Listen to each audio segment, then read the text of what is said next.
किसी ने खूब कहा है कि इस धरती पर ऐसा कोई इंसान नहीं जिसके पास समस्या नहीं है और इस धरती पर ऐसी कोई समस्या नहीं जिसका समाधान नहीं है।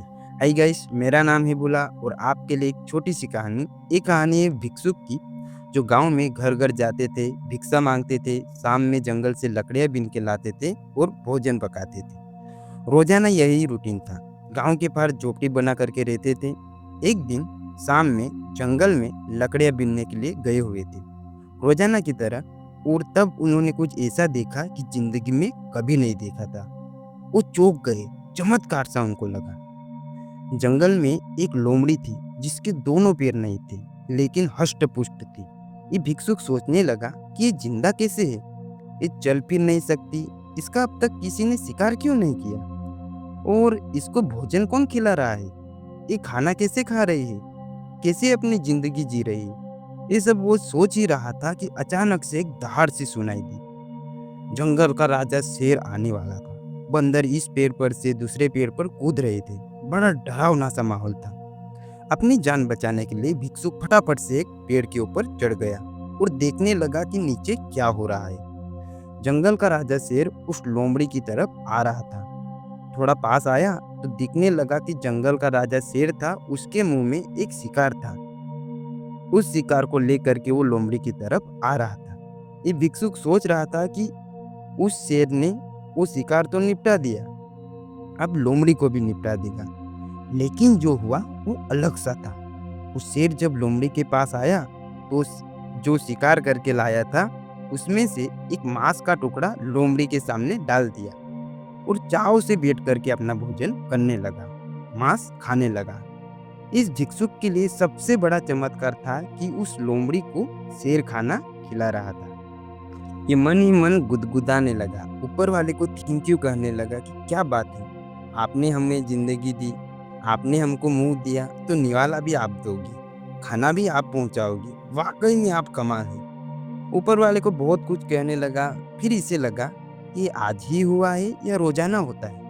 तो अगली शाम में फिर से जंगल में पहुंचा और वही पेड़ पर चढ़ करके देखने लगा। तो अगली शाम में भी शेर आया, वही दहाड़, वही सीन बना। शिकार करके लाया था, मांस का टुकड़ा उसने लोमड़ी के सामने डाल दिया और खुद भी खाने लगा।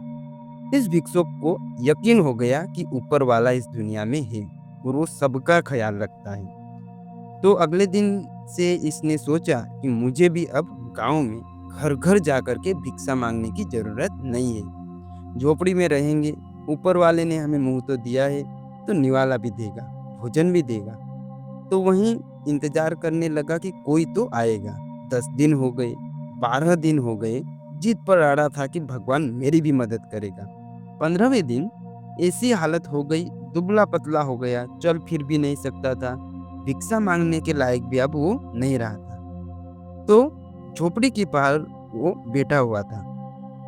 तभी एक महात्मा जी वहां से निकले, आवाज दे करके उनको बुलाया और उनसे कहने लगा कि ऊपर वाला वाकई में निर्दयी है। महात्मा जी, आपको मालूम नहीं है, बाबा जी, जंगल में एक लोमड़ी है जिसके पैर नहीं है, उसे शेर भोजन कराता है, शिकार करके लाता है तो अपने शिकार में से हिस्सा भी देता है। और एक मैं हूँ जो ऊपर वाले को याद करता है, तपस्या करता है, मेरा कोई ख्याल ही नहीं रख रहा है। पिछले 15 दिन से मैं यहाँ इंतजार कर रहा हूँ कि मुझे भी कोई खिलाएगा, कोई आएगा, लेकिन कोई आया ही नहीं। बाबा जी ने जो कहा वो सुनिएगा। बाबा जी ने कहा कि मूर्ख हो तुम, अरे पगले इंसान, ऊपर वाला तुझे लोमड़ी नहीं बनाना चाहता है, वो तुझे शेर बनाना चाहता है और तू लोमड़ी बन के बैठा है, तो इंतजार में है कि कोई आ करके खिलाएगा। तू शेर की तरह ताकतवर बन और दूसरों की भी मदद कर। छोटी सी कहानी है, हमारे साथ भी ऐसा होता है कि हम कई बार उल्टा सोचने लगते हैं। हम सोचते हैं कि अरे सबको वो संभाल लेगा, हमें हमारा काम करना होगा और ताकत बनना होगा, शेर की तरह जीना होगा। और जब हम ताकतवर हो जाए, हमारे पास काफी कुछ आ जाए, तो हमको दूसरों की भी मदद करनी होगी। छोटी सी कहानी बस सोच का फर्क बताती है। एक बार फिर से आपसे कहना चाहूंगा कि इस धरती पर ऐसा कोई इंसान नहीं जिसके पास समस्या नहीं। और इस धरती पर ऐसी कोई समस्या नहीं जिसका समाधान नहीं। और हाँ, देखना ना भूले हर मंगलवार सुबह 9:30 बजे हमारे सोशल मीडिया हैंडल पर एक नई कहानी।